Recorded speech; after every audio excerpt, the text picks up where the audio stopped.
میں آپ کے سامنے مکاشفت القلوب کی ایک روایت رکھتا ہوں. اس کے اندر ایک فرشتہ تھا. یہ روایت توجہ سے سنیں گے تو آپ کو پتہ چلے گا کہ فرشتوں پر بھی آقا علیہ الصلوۃ والسلام کا ادب فرض ہے. ایک فرشتہ تھا, اس کا بڑا ہی پروٹوکول تھا. اتنا پروٹوکول تھا کہ ہر ٹائم اس کے ساتھ 24,000 فرشتے موجود ہوتے تھے. اس کے استقبال کے لیے, اس کے پروٹوکول کے لیے اللہ نے اس کو بڑی رحمتیں اور برکتوں سے نوازا تھا. تو حضرت جبرائیل امین آپ فرماتے ہیں کہ ایک دن میں نے اسے کوکاف کے پہاڑ پر گرا پڑا دیکھا.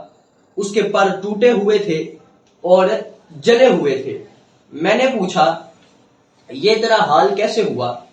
تو اس نے کہا کہ معراج کی رات سرور کائنات صلی اللہ علیہ وسلم عرش معلیٰ پر جب تشریف لے کر آئے تھے تو میں ان کے استقبال کے لیے کھڑا نہ ہو سکا.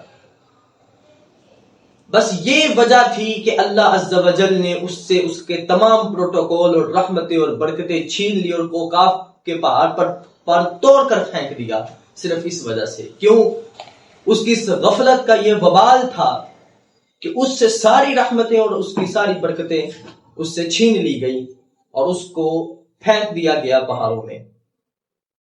صرف وہ استقبال کے لیے آقا علیہ الصلوۃ والسلام کے لیے کھڑا نہیں ہوا تھا. صرف وہ آقا علیہ الصلوۃ والسلام کے سامنے کھڑا نہیں ہوا تھا استقبال کے لیے. تو محترم سامعین حضرات, آقا علیہ الصلوۃ والسلام کا ادب ہر مخلوق پر فرض ہے, چاہے وہ انس ہو, چاہے وہ جن ہو, چاہے وہ کوئی بھی مخلوق ہو.